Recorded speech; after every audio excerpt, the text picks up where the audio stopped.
Once again, we return to Joliet, Illinois, where we just saw a thrilling race take place about 2 hours ago in Indy cars. Today, we break out the stock cars and go racing here into Saturday night. Good afternoon, everybody. Welcome to the show. My name is Lorenzo. Joined alongside me tonight is going to be Lucas Moody as we bring you all of racing action here on Saturday night with the SRA New Gen 4 Series.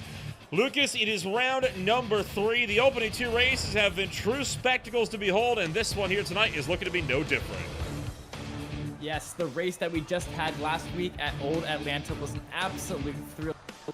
Battles for the lead on the last lap. We had cars going into the wall on the last lap, and I hope that tonight's race at Chicagoland can that amount of intensity.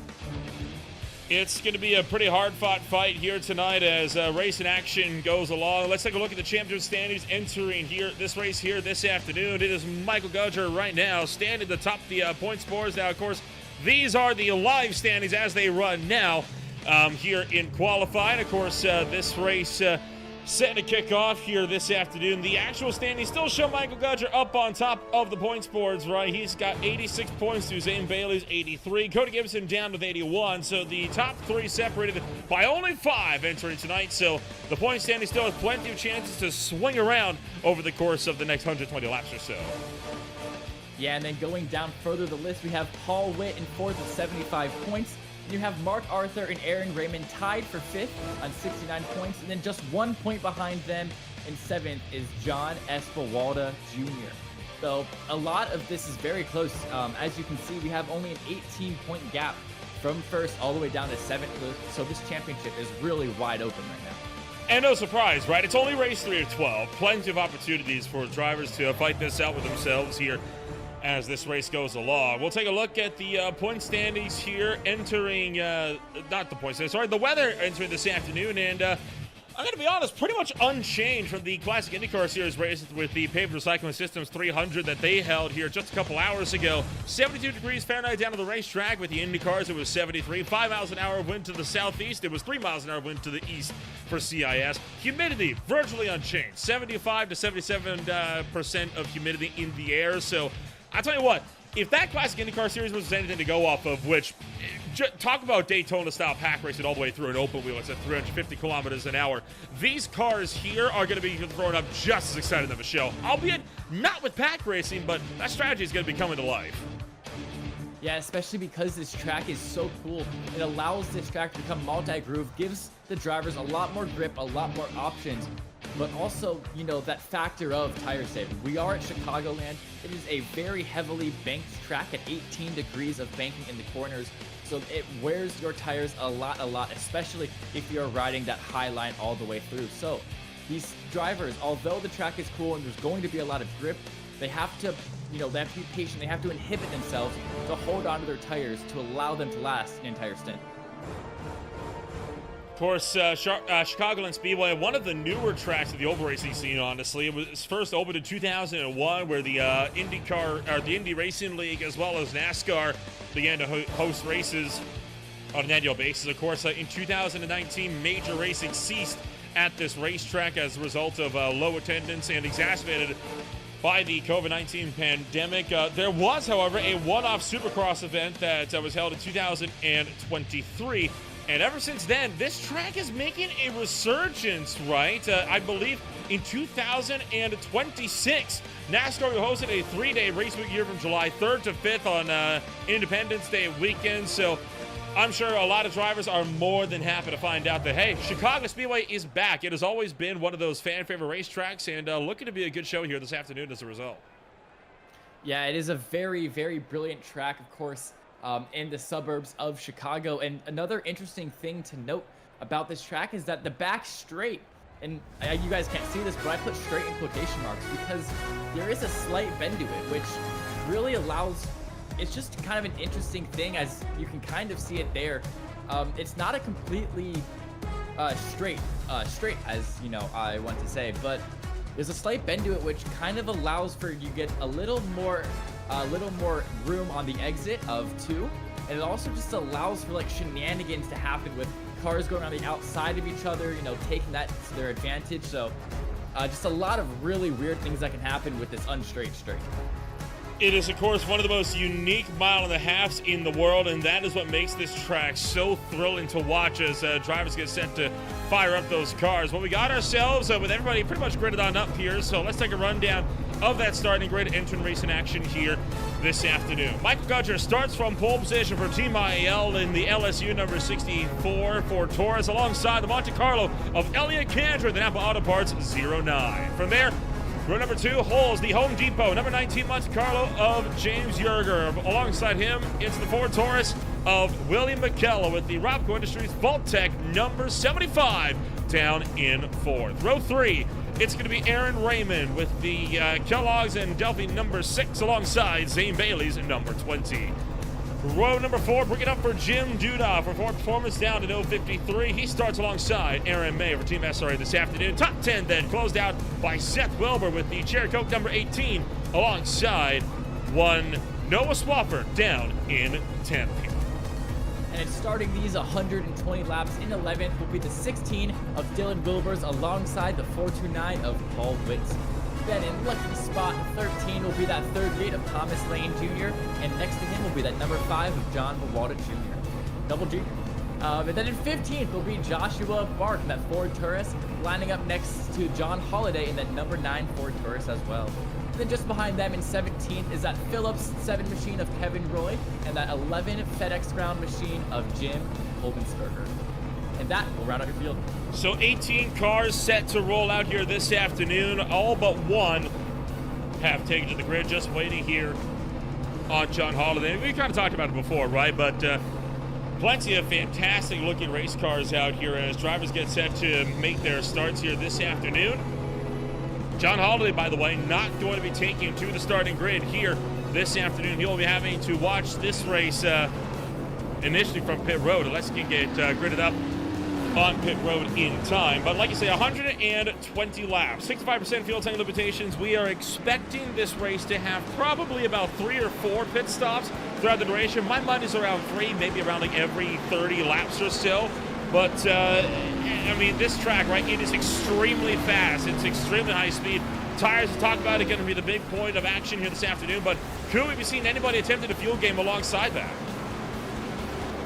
I mean, there's always going to be that fuel game question mark in your mind. You know, can you save just enough to maybe turn this from a 4-stop to a 3-stop? I say probably no point to, just because of how much this track eats up those tires. Even if you are able to extend those stints, and even if it does stay green and that extending pays off in the end, your tires are just going to really, really suffer from any type of extension like that. So personally, Nolan, I would not be a fan of any full strategies. Well, we'll see, right? This could go either way as the field going to work their way out of turn numbers 3 and 4. As always, we're happy that you joined us for more racing action here this afternoon, as the IC pace car makes its sharp left-hand turn from pit road. For the second time on Saturday night, it's time to go, go, go from Joliet, Illinois.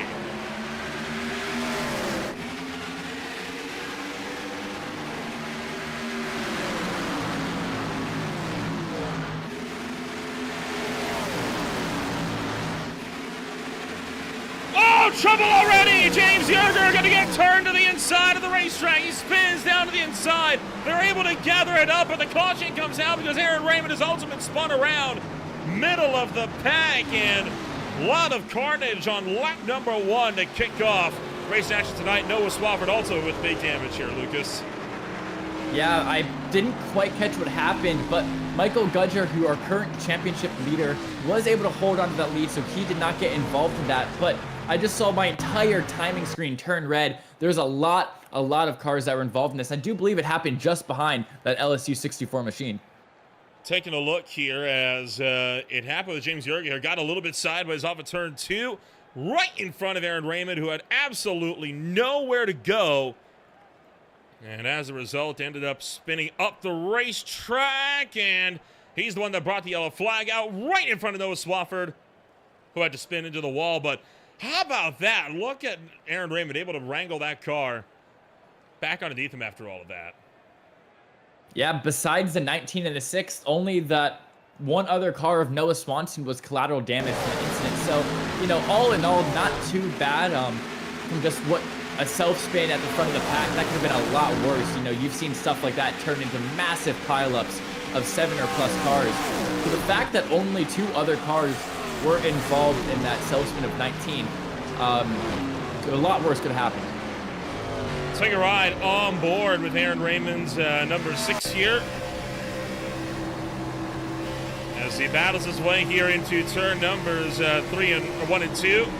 There he goes with a little bit of a tap, gets a bit loose, spins her up, right back into traffic.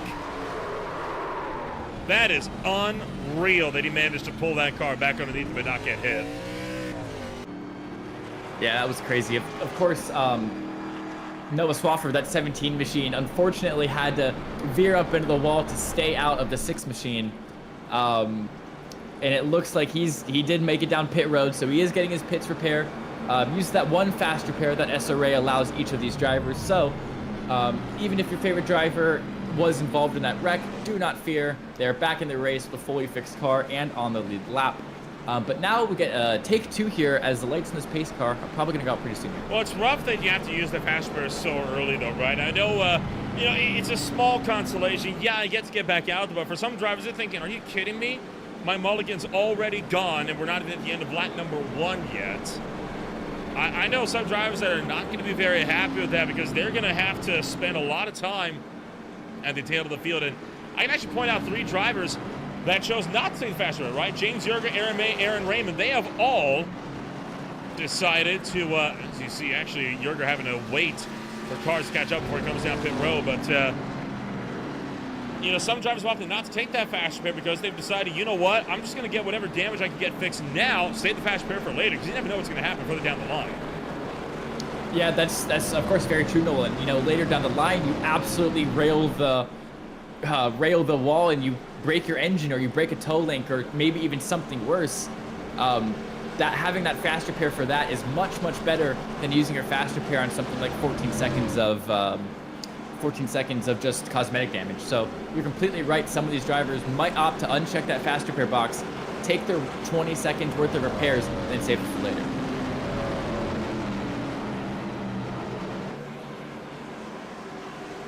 Well, the field working back into turn numbers 3 and 4, and while we didn't get very far on lap number 1, we will try again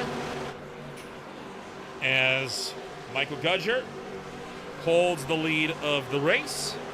Green flag back in the air as we get back to it. And he gets away pretty well here as he's able to single file out, but still they're too wide for second place. And I'm very curious what line these drivers are going to start preferring here. Now, are they going to go for that outside? Are they going to go for the inside? The answer will be revealed very soon which one is better. Right now, it's looking like that outside, as that Napa machine of Elliott Condra has made his way up to second from third, and William McKellar from second has fallen back over to fourth now. Michael Gudger leads the first official green flag lap to green here this afternoon, as everybody else slicing and dicing further behind, trying to see who's got momentum where. Up on the outside, Seth Wilbur going to get around Dylan Wilbers. Oh, and the Slim Jim number 16 kicking the tail end out just a bit down the back straightaway. Kind of careens sideways nearly into the wall. He's able to gather it up, though, and that allows Paul Witt to start to initiate an attack down the inside. Yeah, that 429 machine looking for the move on the inside of that Slim Jim 16. And like I've said, that outside line's going to get really good runs around here. So if Paul Witt wants to get this done, he's going to have to go low, clear himself, and then come back up right in front of the 16 to stop all of his momentum. And just like that, he does. And actually, the 16's in the wall. He's going to get passed by Thomas Lane Jr. now, and maybe even Jim Duda as well. Wilbur's still maintaining that outside groove, not showing too much signs of slowing just yet, although he's going to come off the wall quite a bit there. That was the number 24 of Joshua Burke just behind, and that kind of causes some disruptions in the runs further up the road. How about Zane Bailey really holding Elliott Condra down and forcing the move around the outside of the Napa Auto Parts 09? Yeah, he's really trying to get up to second, so now he can put the challenge to that championship leader, Michael Gudger. Of course, these two, Bailey and Gudger, they are 1-2 in the championship right now. They're only separated by 3 points. So literally, if they finish 1-2, but Bailey gets that win over Gudger, that puts them in the championship lead. So that is going to be a huge battle with a lot of championship implications on the line here.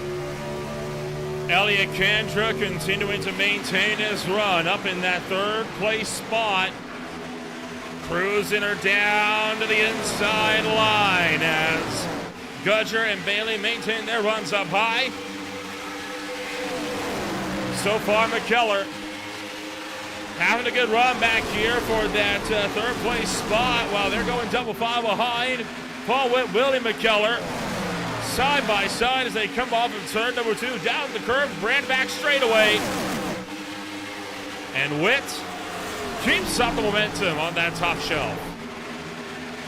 And now McKellar's kind of stuck on this inside line here. He's kind of want to come, he did there. Inside line, and they're all grouped behind you on that outside. They're just going to run a train past you, and one by one, you're just going to lose places like you've lost a draft in Daytona.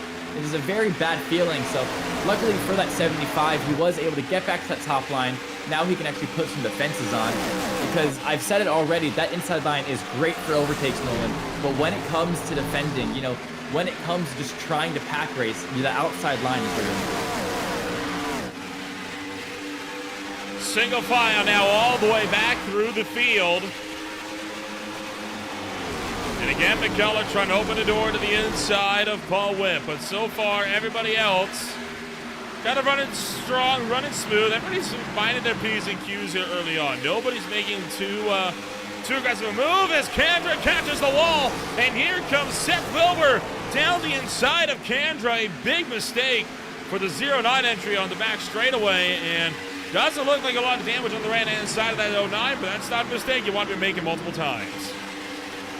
Yeah, you talk about the damage. A lot of times in iRacing with their damage model, you can get away with a slight tap on the wall with not even a little bit of damage at all. Sometimes you'll get a cosmetic damage, just a little bit of right front, but unless you really smack the crap out of the wall in iRacing, a lot of times you can get away with it. But what you do have to be careful for is if you do smack the wall, you break that toe link. That is a huge loss of downforce, but also it's going to like offline your wheel, so it'll be like 45 degrees tilted down the straight, which is so feeling as a driver. And those toe links, those are not easy to fix. I think the pit crew can do it in after 2 minutes, but really not something you're going to be breaking. So really want to keep the car out of the walls. Like you say, not a game that you want to be playing around with. Those repair times can sometimes be brutal on these older machines. Well, I said we weren't going to get much pack racing, right? And while we're not getting the Daytona Super Speedway style pack racing that we had in Indy cars here, no, it's not to say we're not getting pack racing. There's a hard into the wall for Seth Wilbur. And all of a sudden, Kandra back to the inside. He's going to take Jim Duda with him. Aaron Smith will try to go up the middle. But these guys have been pretty packed up. At least they're first on back to about the 8th place spot. It's not until around 9 when you see your first big separation in the field. Yeah, but that separation is pretty huge. You know, it's about a 1.6, 1.7 second gap there. But this top group of 9, that's kind of really where you want to be. Those are the positions that put you in that place to get that victory. So you want to be just in this pack. And Nolan, I'm not going to lie, if I was racing right now, I would want to be in Elliot Kandra's spot, just the very back of this pack. Just save tires, use the cars in front of you to draft. And just as this green flag run progresses, as this stint goes on and on, I'm just going to out-save the drivers ahead of me. And as they push out their tires all fighting for position, by the end of the stint, I can make my charge, make my way to the field, and be up in a nice podium position by the end of this stint. So the field going to keep up the battle here as we march our way deeper and deeper into our first green flag run of the afternoon. And it is promising already to be quite the race ahead of us with what little we have seen in the early portion. This one is now Paul Witt has to watch himself up on that outside line, up in the third place for the back of the field. More drivers going 2 by. There you see Dylan Wilbers getting around Thomas Lane Jr. That is the battle for the 9th place, and that is one that the Slim Jim number 16 is going to be able to pull out. You've also got Jim Kolmensberger and that FedEx number 11 trying to attack Aaron May. May, in the meanwhile, going after the Chief Express 38 of Thomas Lane Jr. Yeah, he's going to be down the inside here. May on Junior. It looks like the 11, Jim Kolmensberger. There we go. Oh, he gets pushed from behind, just as I said his name. Hard into the outside wall for Kolmensberger, and cars scramble to get around him. Everyone avoids him, and that looked like he just kind of got run over entering turn number 3, but we'll wait to pass judgment until we get a proper look. But man, a brutal way for that fight to draw to a close. This is what happened. Yeah, so I assume we're going to see the 19 of, who was that, James Yerger, just give him a bit too much of a push from behind, especially not even in the super speedway nose package. It's just going to elevate his car and push him right around.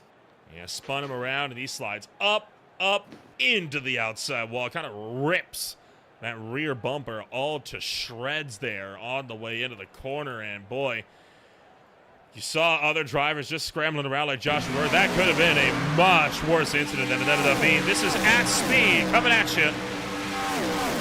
Just a bad push into turn 3. Boom. Pretty nasty looking to the wall, but it did look like it was a square hit, so he might be able to walk away with that.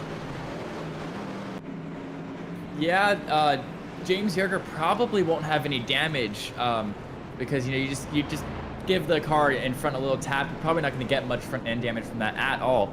But I assume I know the penalty system in the SRA is you own up for what you think was your fault and you own up for responsibility.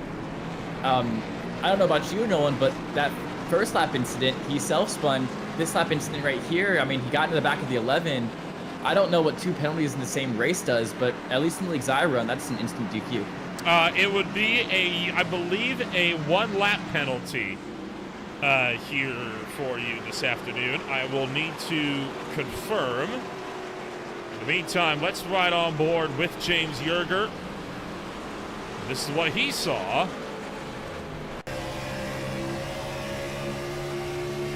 Right on board to the tail end, and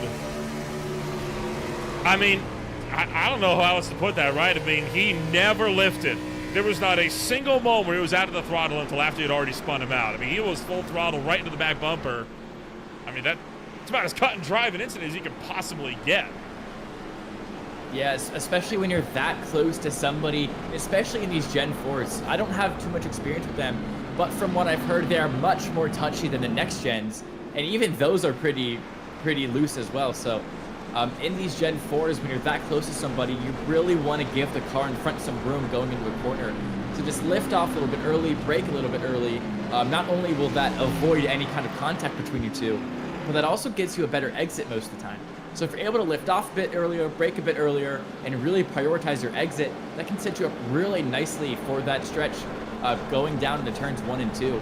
So not only is it just kind of a courteous thing to do, it's also advantageous if you're able to play it right. So just a bit of a misplay there from James Yerger, but it does look like he accepted that penalty and is now in 16th position serving that EOL.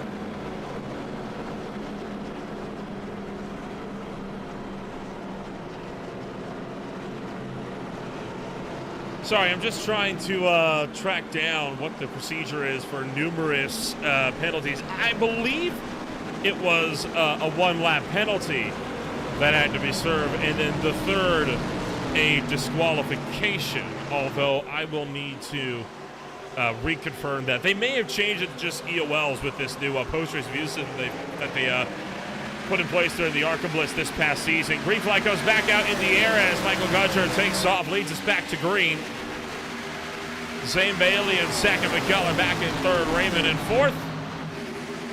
And that's pretty good getaway for the top 2. Yeah, it's also pretty good to see Aaron Raymond back up in third. after he made contact with the 19 on that first lap incident where he just couldn't go anywhere. Good to see that he's recovered from that spin and fighting for this podium once again. But yeah, you said it, that's 64 and the 20. They're getting arrayed really well. I know Zane Bailey's going to want to stick to the back of that 64 machine. He's an aggressive driver. He's going to want to force the 64 into mistakes. Going to hope that if he puts enough pressure onto Gudger, he can get past.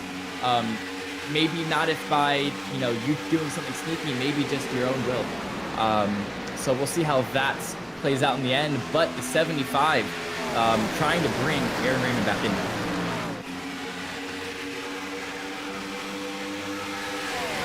One to the lot. Right now, all 17 that started this race still remain on the lead lap and not anticipating this to change anytime soon. As Zane Bailey has got Aaron Raymond hot on his heels. Raymond now looking for the inside on Zane Bailey, thinking like he might want to try to go for a move. It was Raymond going to push up from the inside. McKellar kicking the tail just a touch. And Baylor retains that second place spot. Here comes Aaron Raymond back down to the inside. Yeah, he's going to have to get this move done quickly here if he doesn't want that outside line to really just envelop him, and he just keeps falling back and back. But it looks like, was that Bailey or was that McKellar that clipped the wall there for a second? Either way, Raymond's still not going to have the inside of Zane Bailey just yet. He's trying to stick with that quarter panel, try to keep that side draft activated.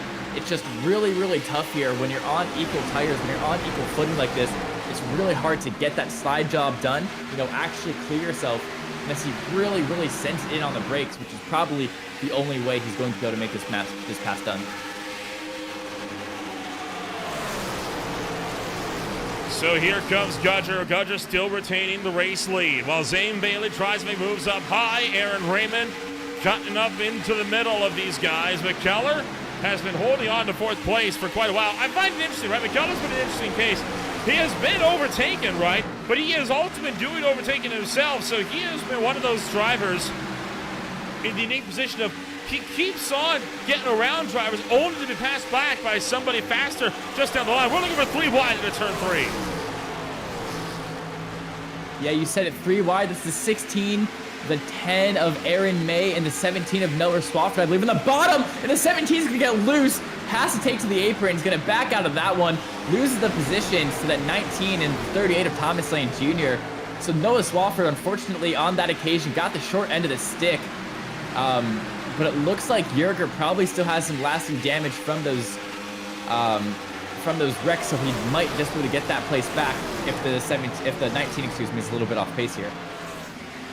As almost gets up into it. So McKellar and Aaron Raymond continuing to make tracks here as Zane Bailey nearly gets turned into the outside wall by Jim Duda.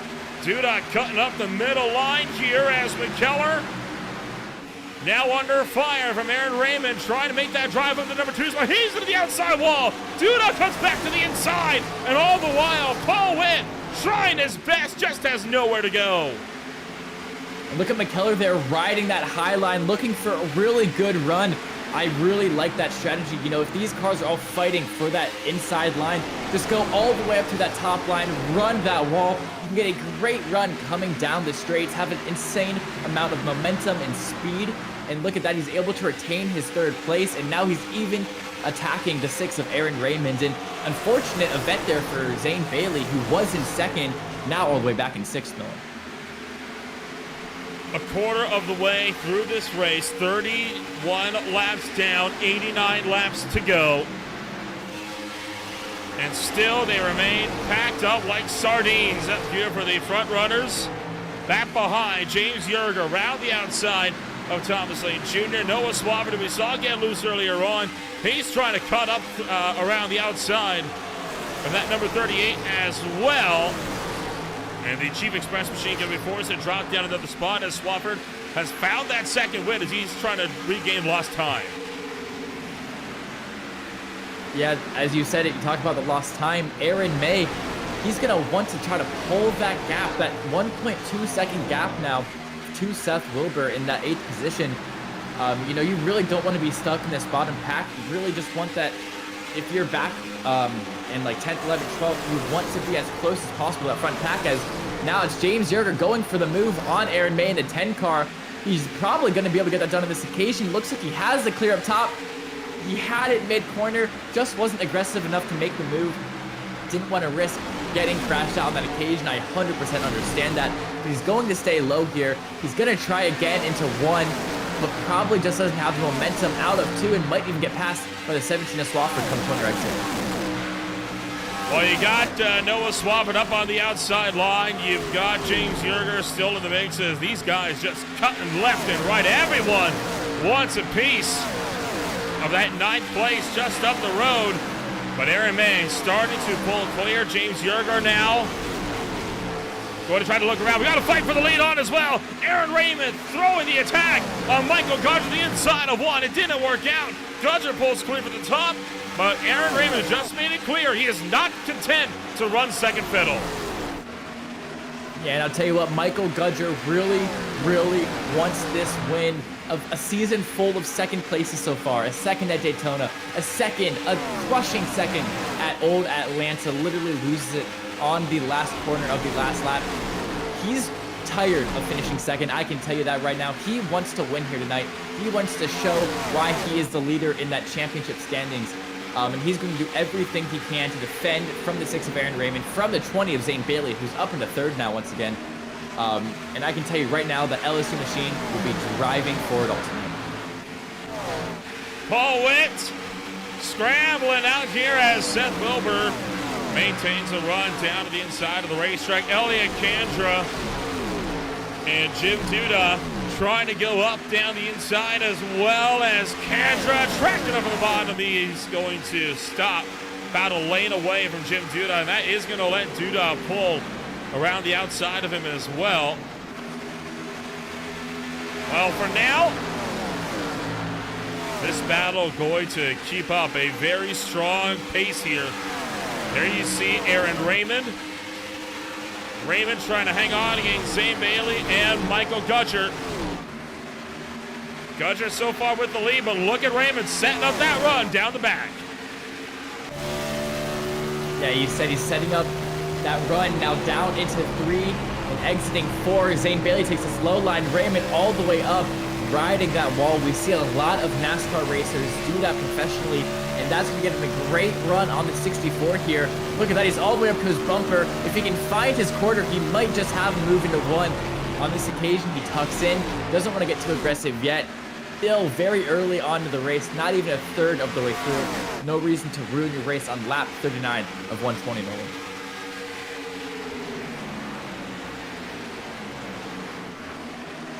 Aaron Raymond now trying something new. The bottom didn't work. How about the top? He's setting up that run. Look at the speed. Down the rest straightaway. Back to the outside. As Gudger covers him off. Blocks him again. All the way down to the turn number 1.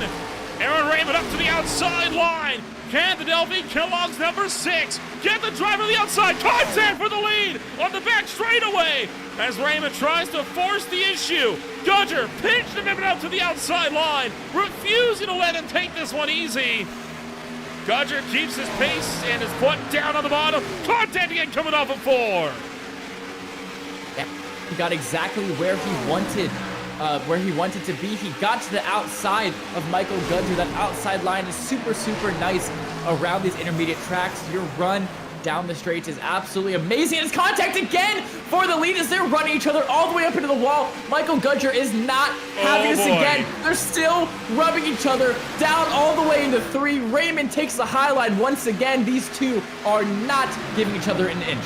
No, sir, they are not. Gudger and Raymond have clashed before several times. They are two drivers that are not willing to give an inch to one another, but Raymond finally clears for the race lead down to the turn number 1. Gudger trying to get back to him, but I think Raymond might just have this one here as he has to lift to avoid going into the outside wall. Zane Bailey in the mix as well, wants to try to find his way up and around. And I think this will go the way of Raymond for the time being. Mike Gudger now runs second, but as you say, he has already finished there twice. He is not keen on finishing here again. Yeah, he's not keen on it. It almost looked like he had the run to do it into one there. Looked like he wanted to peek his nose out. And he might even have the run here to catch Aaron Raymond's quarter panel. He's getting a really nice draft, backdraft from Zane Bailey, should I say. And here we go, back in the field. I believe that is the 09 of Elliot Condra, who just got passed by Paul Witt. He is now leading this pack. That is going to be 5th all the way back to, I believe that's going to be 11th or 12th. That's going to be 11th, yes. So as you see, that top 4 now has really pulled away. It's kind of funny, you know, it used to be that like top 9 that pulled away. Now it's the top 4, about like 5th through 11th, and then there's a smaller pack 3 seconds behind them. But as that top 4 pulled away, that like 8th and 9th, they caught up to the back end of that top pack. So now it's just the packs are completely jumbled up, completely scrambled as Michael Gudger gets the outside of Aaron Raymond. This is how the 6 got past the 64 in the first place. Let's see if he can do the same thing back to him. Trying to give him a taste of his own medicine here. Look at the side draft. He pulls on him as he cruises around the top side of 1 and 2. Michael Gudger going to drive right back to the point, and Aaron Raymond has to tuck back in line. And I like this, right? Gudger knows that outside is strong. Immediately parks the car by the wall, keeps the number 6 from getting too much of a run on him. Back down the front straightaway here. Raymond, I think Gudger's going to have to force Raymond to take this one the low side, and Raymond's going to take the bait.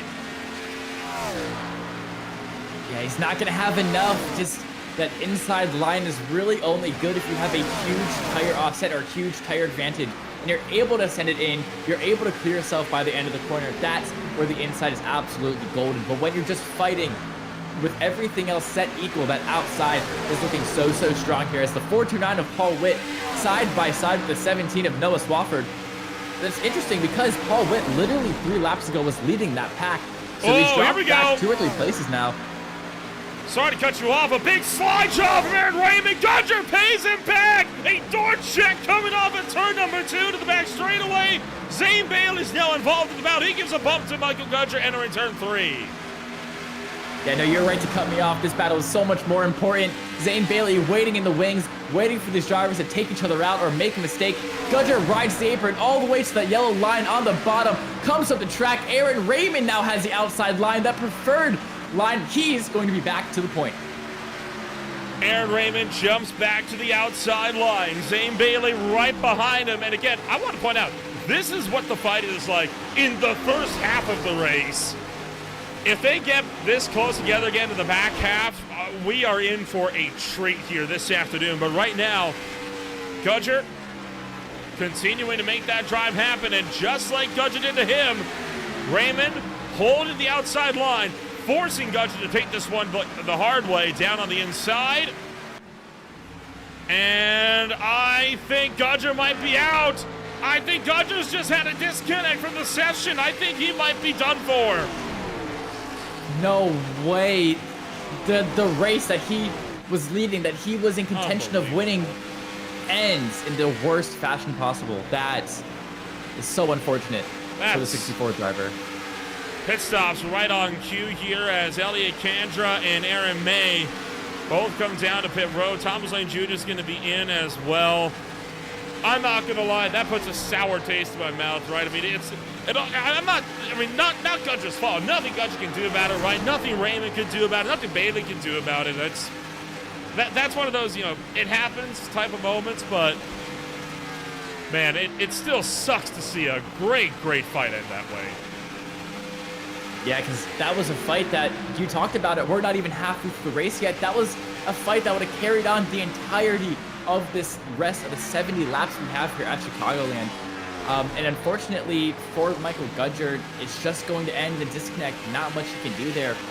And earlier today in the VOR race, number 11, the league owner was powering out for 10 seconds, but that was enough just to put him 8 laps down, essentially ruin this race. And the same thing happens here today. So, you know, like you said, it happens. Nothing any of these drivers can do. It just really sucks. Well, we got pit stops underway now for pretty much everybody in this field. There you see Joshua Burke down to the pits. Kevin Roy coming down as well.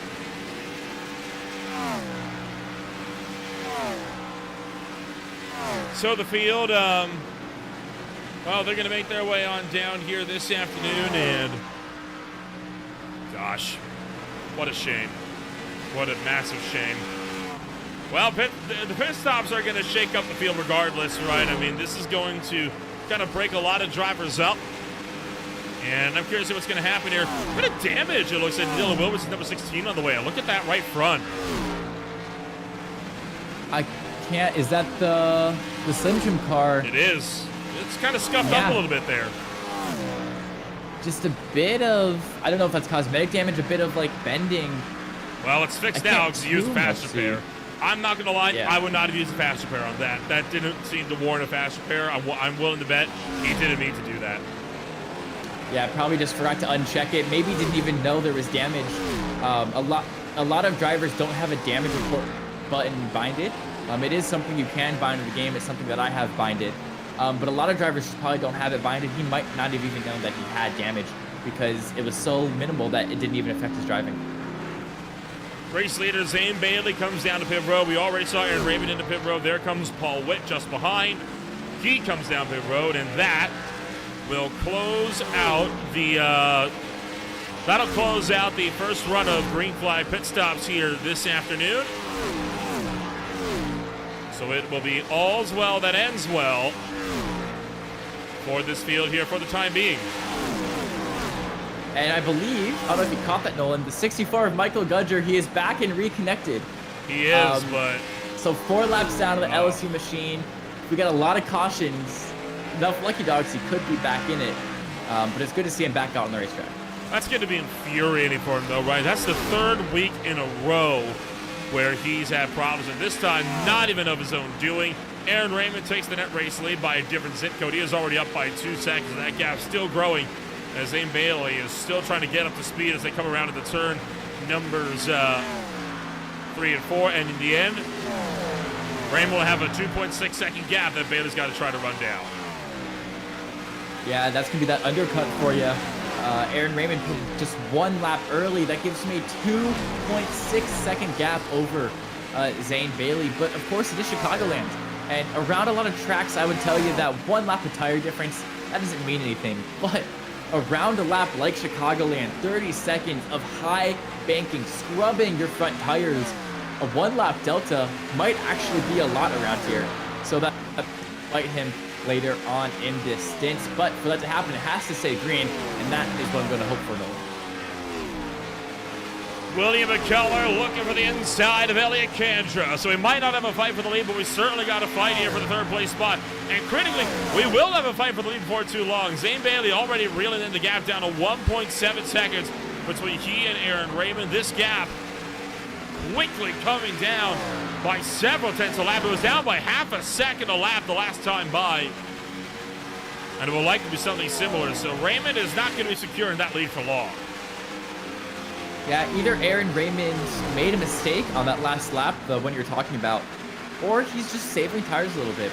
It's not something we see very often in the SRA league, the saving tire strategy. But what you really want to do in iRacing, your first 10 laps out, you really want to warm your tires up slowly. You don't want to be scrubbing them. You don't want to be driving them into corners, very difficult. You want to slowly bring them up to temp, slowly get the track rubbered in, and you want to do what Aaron Raymond is doing and, driving less aggressively. But just as I said that, just as Zane Bailey closes that gap, he is starting to pick up his pace, as you can see now. So maybe right, he was saving a bit in the tank for later on in the run because he knows that Zane Bailey is pushing hard, trying to chase him back down, right? So obviously, Aaron Raymond wants to go here. As Zane still looking to close that gap. It's down to 4/10. Yeah, and now this is kind of what I would want if I was Aaron Raymond. I'm going to be honest. You just had that car behind 2.5 seconds, push their tires all the way to close that 2.5 second gap. And what does Zane Bailey get for it? He gets to sit in his dirty air now for the rest of this stint. And like I said a lot last week, dirty air really, really hurts your front tires. It makes you have to push them out harder. And it is a huge cause of tire wear. So even though I just lost a 2.5 second gap, the fact that he now has to sit in my dirty air and feel all the consequences of that I would not be too disappointed about that. Aaron Raymond is playing the strategy of work smart, not hard, right? If you let the dirty air do the work, you might not have to worry about it all. But Zane Bailey is trying to punch a hole through that dirty air track to the back bumper of Aaron Raymond. So he's on his progress with that. Further behind, contact between Jim Duda and James Yerger coming out of turn 4. And Yerger going to quickly back off to yield the position. I don't think he intended to do that. I think that was more like two lines coming together there, or maybe Yerger kind of slid up with the side draft into him, but a little bit dicey back here in the field. Yeah, just drivers getting scrappy over, I believe that's 7th place. So love to see the aggression, not only for the lead, but also down the field in 7th as well. As this is Kevin Roy, who has that 5 of John Bawada Jr. just behind him. This is for 13th and 14th position. Only a 3/10 gap here. That might be able to develop a bit later on, but now look at that lead, just under 1.5 tenths of a second. It's going to go all the way down to under a tenth. Zane Bailey now looking for the lead once again. Bailey is there. He is ready to fight. And Aaron Raymond maintains his gap up on the outside. Zane Bailey, defending champion in SRA, kicked his season off strong with a race win. Looking to see if he can take a second one here this afternoon. As he continues to lean here on these guys. And, well, further behind, Jim Duda and James Yerger. Once again, double file, but that'll be a fight that quickly sorts itself out. And now you see Seth Wilbur attacking Thomas Lane Jr. Yes, a lot of two-wide action all the way throughout this field. You know, just battles constantly happening. And I really liked what Yerger did there. You know, he got that contact with Jim Dudas, kind of offset his car, upset it a little bit. So he just backed up, you know, played it patient, regathered himself, you know, just stayed behind him, just 1 or 2 more laps, got his tires back down at temperature. And then once he was ready, went for the move again, got it done. Didn't get overly angry with the call, didn't get overly aggressive, didn't start driving on tilt because we made contact. Played it patiently, biding his time, and was able to get past the 053, the 429 in the Yerger did a good job on finally getting around Jim Duda. This time, albeit he did it cleanly, so good news in that fight. That leaves the top 3 here as the closest fight we have on the racetrack so far. And again, this could be a 4-way fight for the lead, but unfortunately, Michael Gudger had that disconnect earlier on in the middle of the battle, right as he was attacking Raymond for the lead, and that costed him big as he was forced to disconnect from the session and drop down 4 laps as a result. Devastating blow to Gudger's race, and the only way he can really make up points now is if drivers knock themselves out. Yeah, and of course we talk about that championship battle. Zane Bailey, not only is he current second in this race, he's currently second in those point standings as well. 3rd place, I believe, is Cody Gibson, who's not in this race. So, you know, a little bit of cut losses there for Michael Gudger at least. The most he can drop back down to is at least 3rd, given that 4th and 5th aren't in the wings waiting to scoop up those lost positions. But, yeah, you're right. Gudger's just going to go out there now, turn some laps, stay out of everybody's way, and just, you know, he's going to hope for crashes. I hate to put it so bluntly like that, but he's going to hope that other drivers, they make mistakes. He's able to pick up some extra points that way. But being 4 laps down, he's just out there, just out there hoping that he can pick up some last second places.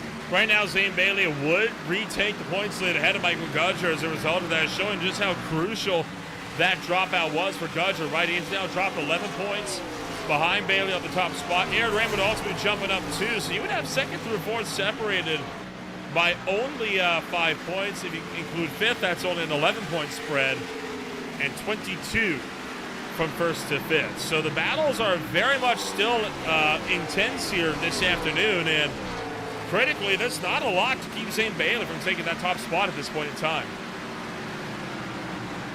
Yeah, and miracle happens for Michael Gudger, and 4 cautions happen where he's able to get all 4 of those laps back because of that wave around rule. It's going to be kind of rough for him as the FedEx car looks to be slow down pit road. That's Jim Coleman'sberger who's on a B strategy, pitched 28 laps ago, now running out of fuel, has to come down pit road.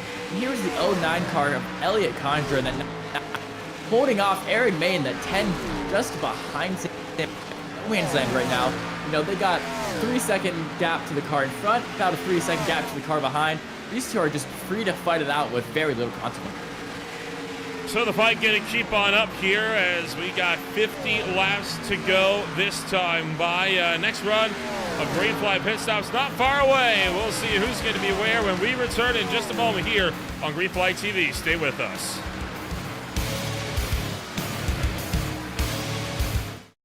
Racing isn't easy, but experiencing it is. iRacing puts you in the driver's seat with the industry's leading sim racing game. Drive on laser scan replicas of the greatest racing circuits from around the world. Go head-to-head against other drivers chosen by skill-based matchmaking to ensure competitive racing at every level. Compete across all your favorite series. In officially licensed cars, engineered to deliver the most accurate driving experience possible.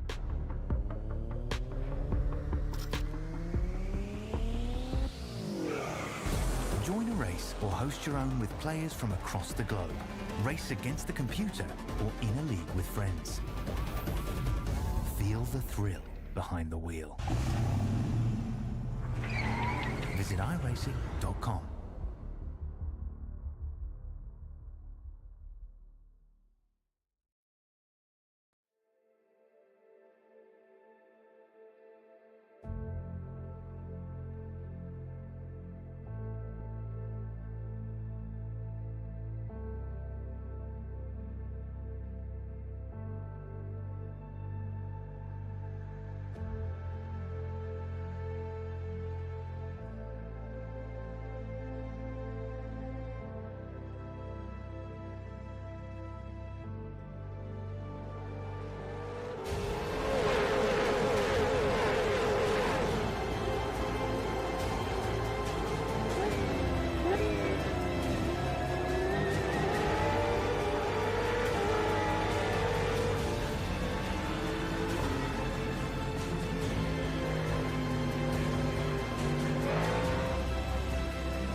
back to Green Flag TV as racing action is set to keep on running here this afternoon.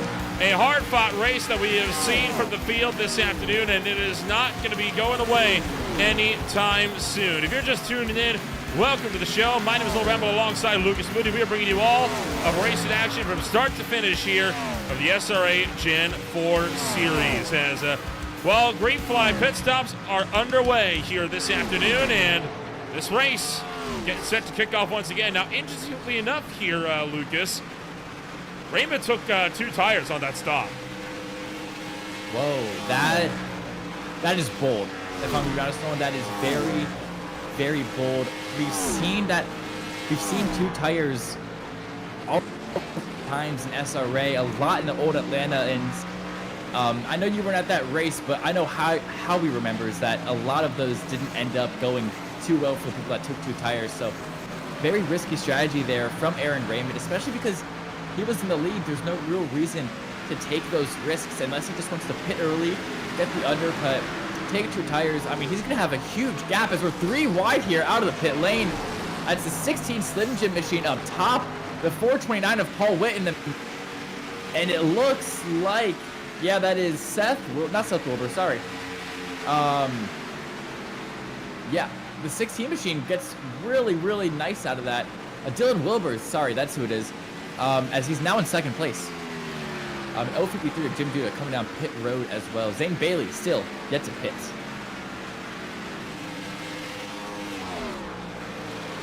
So the battle's going to keep on this fight here. Now we got 37 laps to go, and it is continuing to get down further and further as the race goes along. Dylan Wilbur is just now hitting pit road here. So the Slim Jim number 16 will be the next one to come down to the lane. We are still waiting on everybody else within the top 5 to come down pit road, including Zane Bailey. There goes Noah Swaffer. Noah Swaffer going to go around the outside of Paul Witt. And Lucas, it looks like we're about to get our final run of green flag stops here coming up in short order. Now, some drivers are trying to see if they can't make it the extra distance here to try to make it to the end of the race from here. Yeah, I was about to say, with 36 to go, pitting now does not give you enough fuel to make it to the end of the race. Unless you try to extend this one and then extend the next one, you're probably not going to have enough. But maybe that's what some of these drivers are doing. You know, you can see that 429 of Paul Witt, he's not driving at full speed right now. He's considerably off pace, so he's starting to fuel save. Maybe Zane Bailey, our leader, trying to fuel save here as well.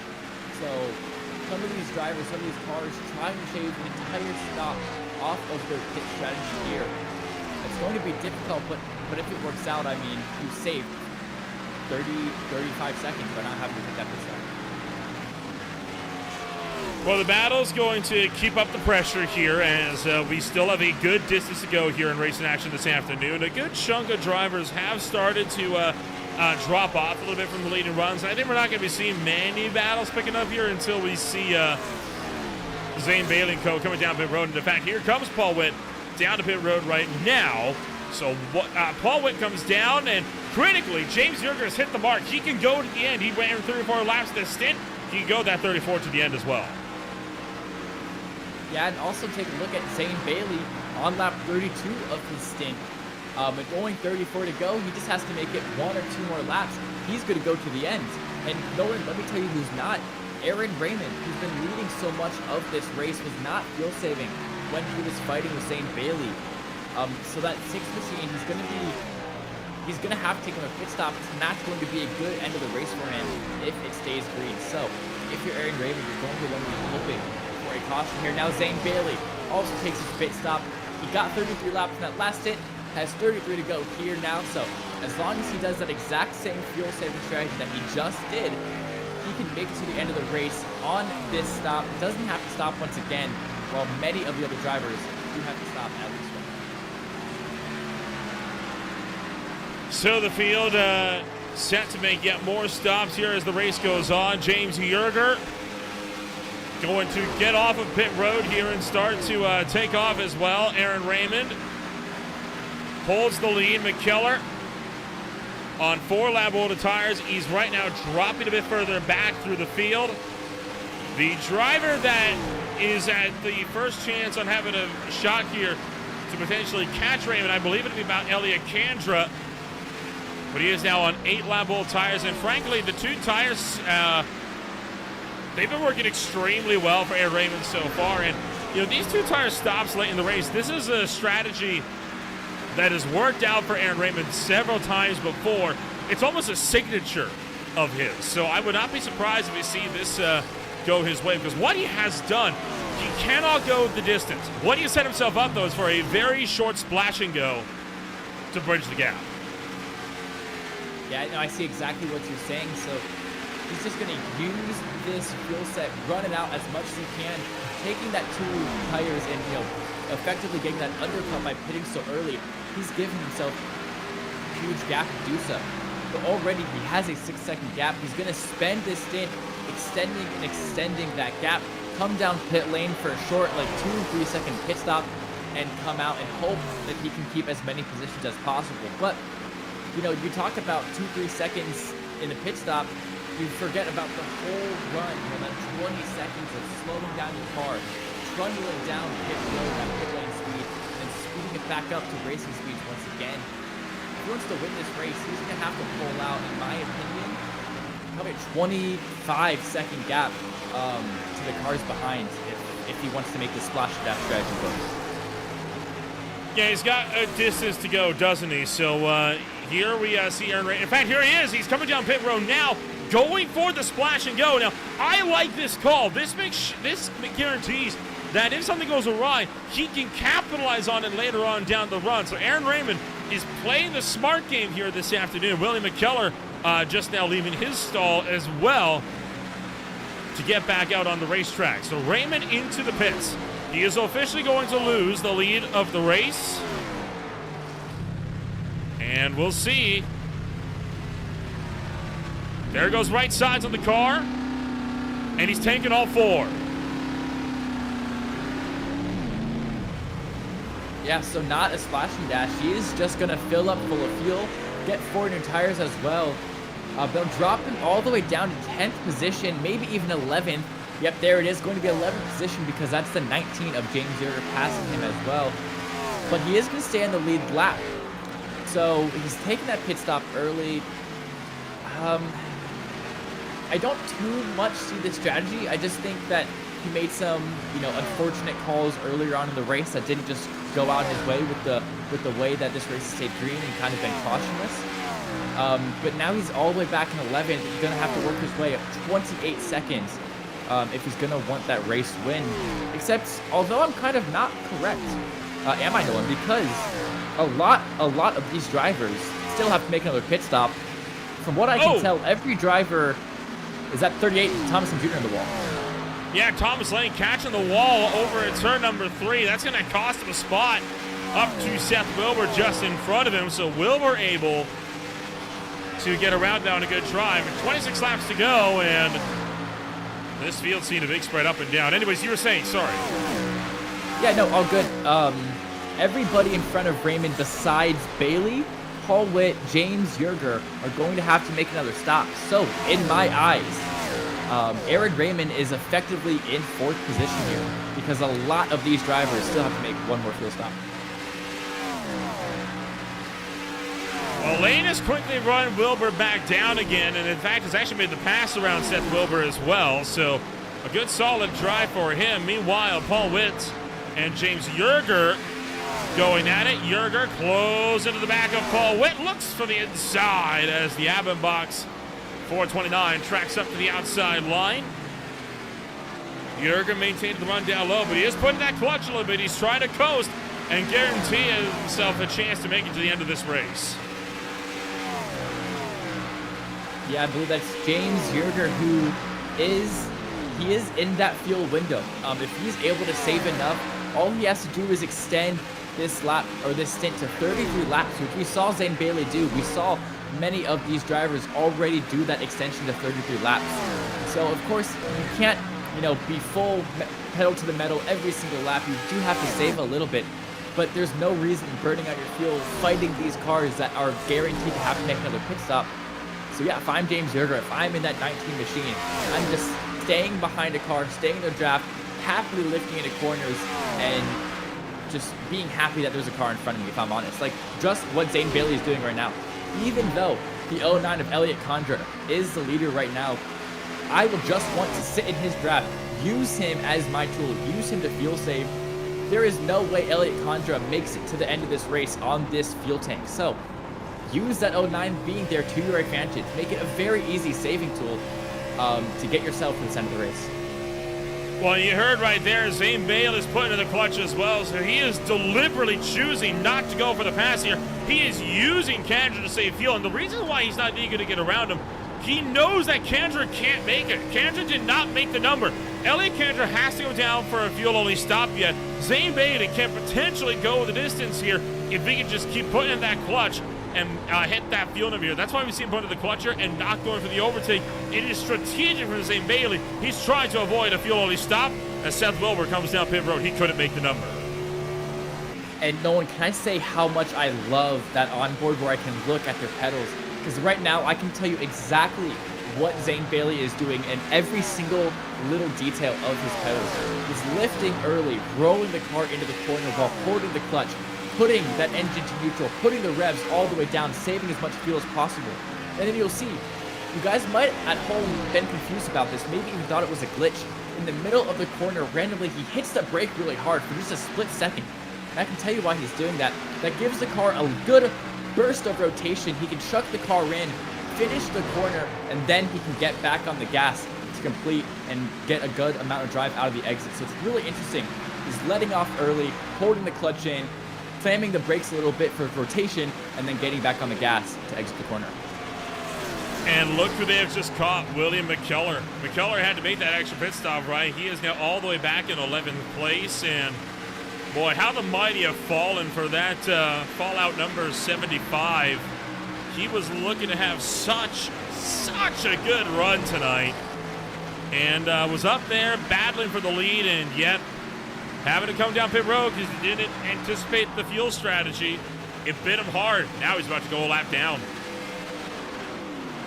But yeah, keep in mind, Nolan, he is good on fuel.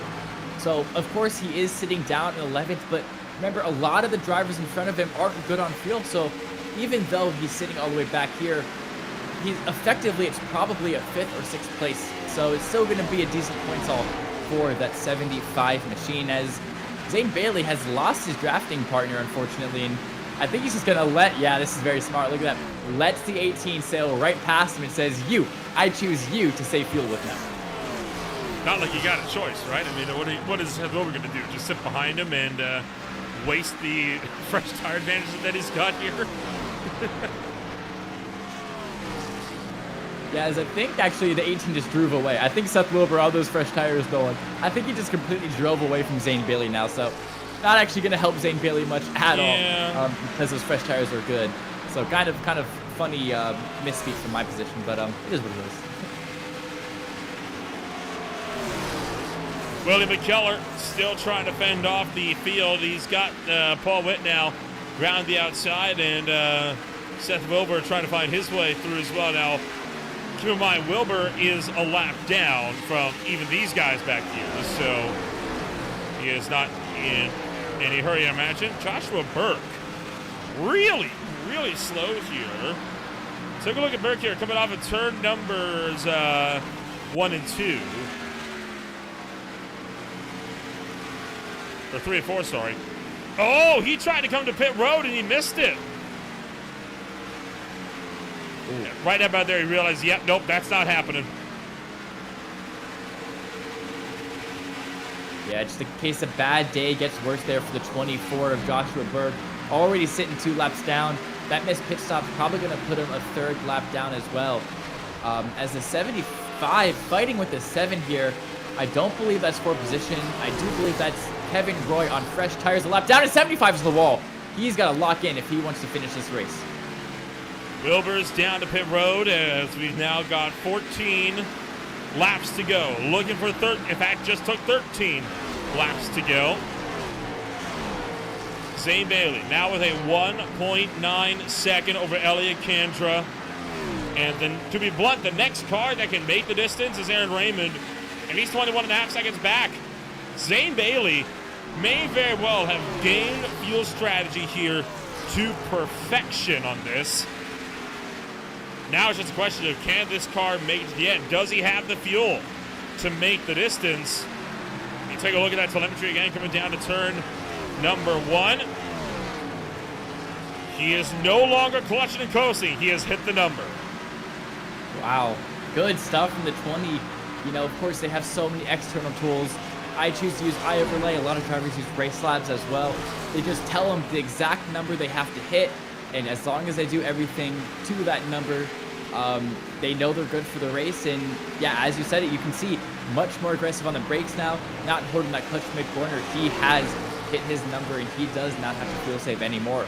But Nolan, I'll run you through, and for those at home, the drivers who do have to make one more stop at least still is going to be Elliott Kandra, Aaron May, Jim Duda, Thomas Lane Jr., and it's those 4 drivers who still have to stop for more fuel, do an absurd amount of fuel saving to finish off these last 11 laps.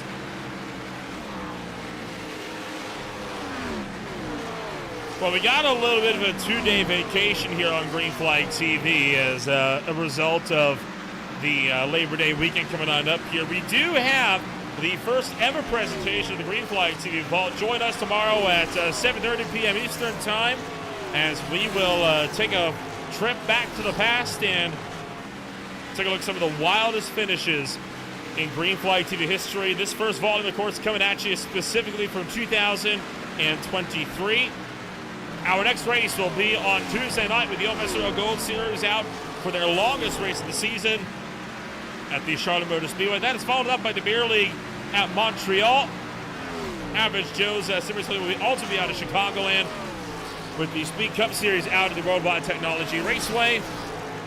And from there, SRA back for more that same afternoon at Charlotte Motor Speedway. It's a bit of a light week this coming week. Quite a few leagues off for Labor Day, but we're back in full force the week after with some special events, including the likes of the FTR events, Trophy.ai Endurance Series, VOR Classic IndyCar Series is going to be back for more as well. It's going to be a busy, busy September once we get past this first week.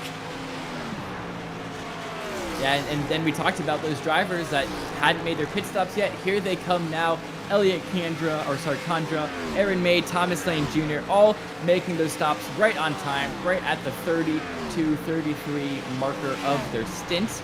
And now the only person that still has to pit is going to be Jim Duda. He has 29 laps into his stint already, 29 plus 7. That's a lot more than 33, Nolan. So he definitely has to make one more stop as well. But besides that, every other driver, they are good on fuel. So now it's, can Aaron Raymond close that 19-second gap to Zane Bailey in front? The answer is no. I'm just going to call it out. Or no on that one. Not unless that car can suddenly turn some IndyCar speed style laps, right? Yeah. And even then, I wanted to bet even an IndyCar would struggle to catch 18 seconds in 6 laps here. Oh, that would actually be an interesting, that'd be a very interesting study, because I remember I've seen, they did a like COTA once where the F1 car, like Miata and a Porsche all start at the same time or whatever, and it's like the F1 car is, I know what you were, other way around actually. The one I saw was, it was a Mercedes pace car, a V8 supercar, and an F1 race car all at once. It was at Melbourne. Gotcha, okay, yeah, that's what it was. Yeah. My memory's terrible. Well, for reference here, right now, Zane Bailey running 31-second lap times. The Dallara IR05s earlier today were turning about 23 to 25. They were turning 23.5-second laps. So right now, it would take about 3 or 4 laps for a Dallara IR05 to catch Zane Bailey from being a full lap down. And specifically, if you're as far back as Raymond is, it would only take about 3 laps as well. So right now, it would be doable for an IndyCar to catch him. Yeah, so all you have to do is get the fairy godmother, hope it's before midnight, and just say, "Bibbidi bobbidi, turn my car into Dallara IR5," and Aaron Raymond has us in the bag. I don't know what you're not seeing. Aaron Raymond wins the race. Uh-oh. Like, what? Bailey might not be safe. He's putting in that clutch again. Coming to 3 to go. Bailey might have stopped fuel saving a bit too early. Now, He's got time. If he runs out in the last lap, he's got some buffer room, but he is not playing around right now. He is trying to make sure he can go the distance. Yeah, and no, remember what I said earlier? I estimated 25 seconds for a splash and run, and he does not have that right now. That would put him all the way back in 5th or 6th position. So yeah, hold that clutch in, stay in 5th gear, and Zane Bailey just might be able to get this done. But that gap, Nolan, coming down quickly now. 2 laps to go here this time by 16.7 still. So Raymond still nowhere near catching Zane Bailey. If Bailey can keep this pace up, he'll be able to close this race out strong. That's the question. Does he have enough for the final lap? Yeah, he's going to use this 19 of James Yerger to try to fuel save as much as he can. Of course, James Yerger 30 seconds behind him actually equates to 3/10 in front of him as he's about to get lapped. That's the 053. Jim Duda finally making his last pit stop. I talked about it earlier. That was the last guy that had not pit. And Zane Bailey now coming to the white flag, almost past James Yerger, which he does not want to do right now. Bailey cruising down the back straightaway for the final time. And the question of, does Zane Bailey have enough? Coming to the wire. This time by Zane Bailey is going to get it done as he comes out of turn number 4. Takes the checkered flag. And he is out of gas. Ran out coming off of turn 4. Enough for donuts.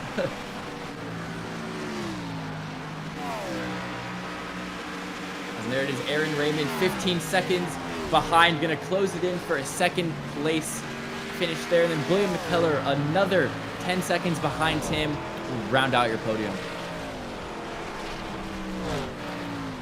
Boy, what a drive for Zane Bailey, having just enough to make it to the wire. And I'm pretty sure that car does not have enough of burnouts here, as he is just trying to limp this car around through 3 and 4. Can you imagine if he had to go one more lap on how different the results of this race could have looked?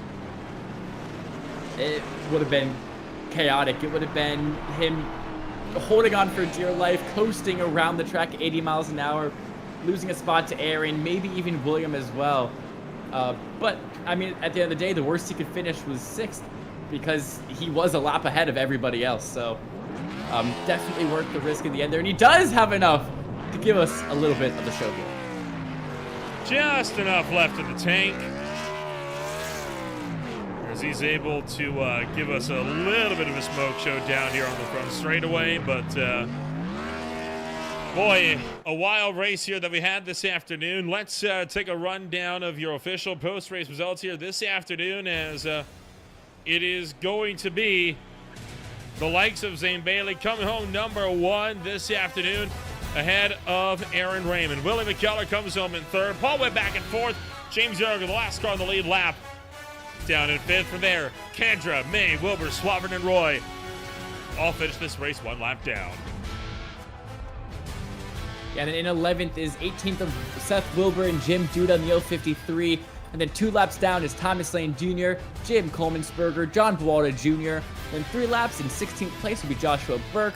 Michael Gudger, unfortunately, had that disconnect, will finish 5 laps down. And then in 18th place, 121 laps down in a 120-lap race. I don't know quite how the math worked out there. No one will be John Holiday. It worked out by he not starting the race. So I see, did they count the pace lap then? That's... Yeah, John Holiday, unfortunately, not making it to the end of racing action here this afternoon because, well, he did not make it to the start of racing action here this afternoon. Well, let's get a chance now to take a rundown and give a chit-chat to all the drivers that finished this race up on the podium. We'll look to kick things off first and foremost with Zane Bailey. Zane for Ford Racing is going to come home number 1 this afternoon. A hard-fought fight here for Zane Bailey, and well, Zane, you had quite the race ahead of you here this afternoon, and it turned into a huge field game at the end. You had just enough to make it back. How close were you coming off of turn 4 there? I had 0.6 laps, but I could have saved probably another 2-3 laps if I wanted to. Because in the gap that I had, I just wanted to take the white as soon as possible, so a yellow wouldn't come out and screw me over. Overall, it was a pretty hard-fought win for you here this afternoon. You, Gudger, Raymond, and the like were having quite the fight, and I know you had a front-row seat to the aggression shown from the 6 and the 64 to one another. What were you thinking kind of sitting behind that, just watching them beat doors lap after lap? Yeah, I was kind of just being patient there, letting them burn their tires up. They really didn't burn their tires up super hard, and also just saving a bit of fuel. Because I knew I was close. It sucks for Michael for his internet to go out. I mean, he should have been top 3 at least. He should have won the race probably. Well, next week, it's another 120 lapper as we swing out to the Charlotte Motor Speedway to kick off the month of September. You now got 2 wins in 3 races. Will you be taking win number 3 next week as well? Depends on the setup. Like here in practice and qualifying, I was not looking forward to this race. I hate tight setups, and luckily that it cooled off, it was able to turn a bit better. And also my teammates, James, Michael, Ted, all of them for helping me in these cars, because I hate tight setups. I can't drive them. I like driving off the right rear. So yeah, thanks to those guys. Well, fair enough. We'll get set to see you when we go racing once again. Congratulations on taking home win number 2 of the season this week, and we'll see you next week in Concord. Yep, thank you. Zane Bailey comes home first this afternoon, and in a very distant second place, it is Aaron Raymond coming home number 2. Lucas, you are standing by with our runner-up. Yes, Aaron Raymond in that 6 machine finishing second. At what point in the race did you kind of realize, oh, shoot, I don't have enough fuel to make it to the end. I got to do one quick last stop and see if I can push my tires out to catch up to Zane? I mean, that was pretty much strategy from the beginning. We were going to be really tight on if we could make it on 3 stops, especially with the caution. So I decided to go for the aggressive strategy and take that little short run. And I think what eventually got me is I just took too much fuel for that short run, and it just cost me time on pit road. Yeah, and if you think back to probably 80 laps ago, that fight with Gudger, really, really intense, really, really good. Talk us through, how you're able to make those passes and kind of how you approach that battle. Yeah, I thought we were going to be limited down to the bottom lane only, but I went up top and I had speed, and I was just glad we had a multi-lane racetrack. Yeah, of course, that cooler track conditions allows those multi-grooves to be ran.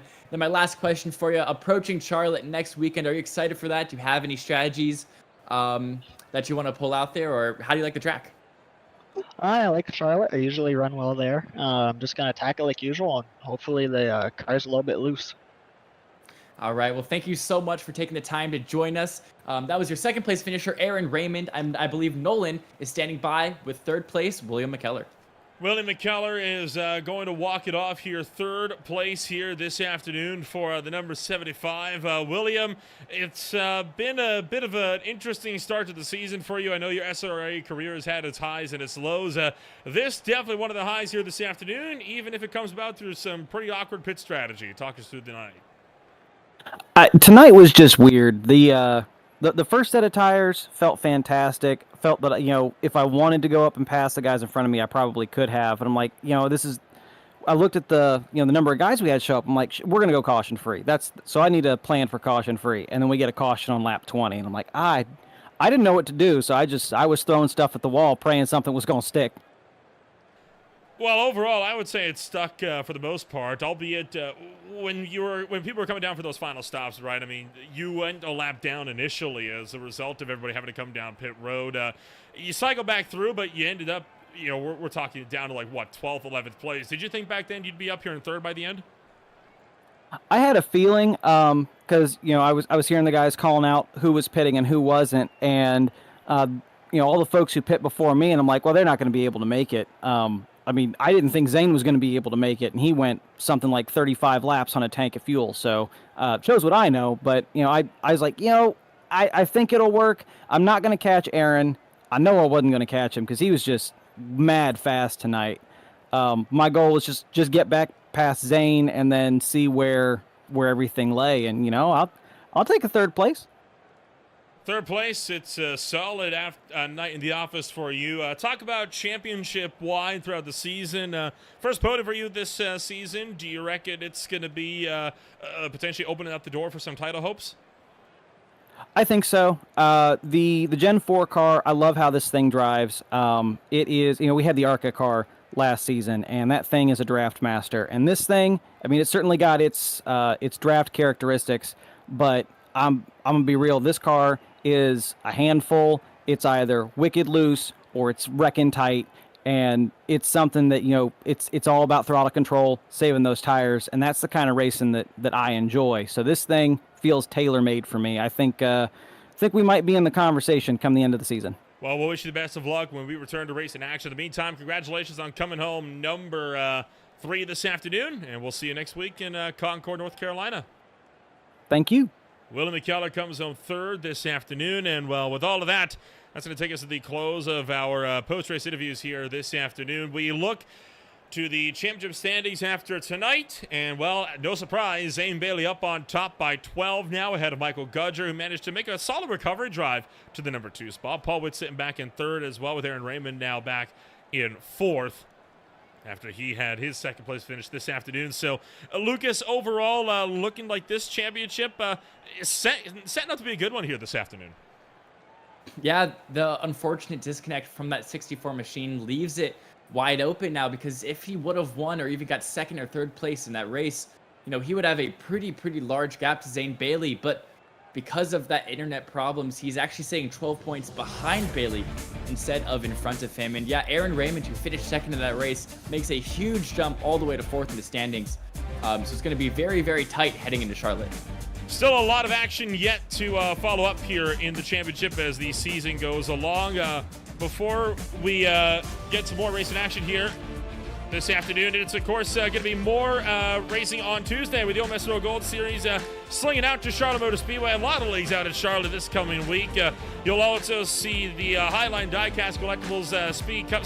You'll see AJ SRL out at the Chicagoland Speedway as well. Beer League is going to be in Montreal with Speed Town at Gateway. For the Boys Racing League will be off this week. They return next weekend on Sunday afternoon alongside the Blaze Battles ARCA Series and more for the SRA Gen 4 Series as well. In the meantime, if you want to find out more about who we are and what we can offer you, check us out today at www.greenflagtv.com. As always, my name is Ola Ramble alongside Lucas Moody. Thank you all so much for joining us. We'll see you next week when we go racing at America's home for motorsports.